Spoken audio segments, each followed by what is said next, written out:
ambavyo alionyesha mfalme wa amani, mfalme wa amani.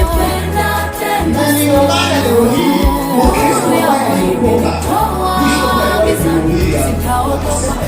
hatuna jina pewa,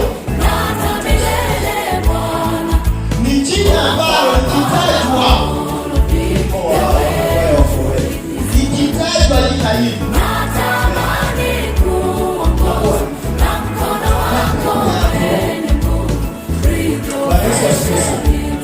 jina ambalo likitajwa tu Yesu, hakuna kuogopa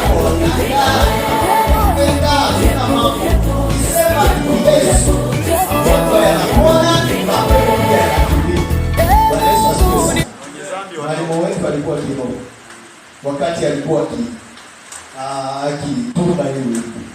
Bwana Yesu asifiwe sana. Yes, acha tuiseme. Kuna nyimbo zingine ambazo tunaimba bishop zina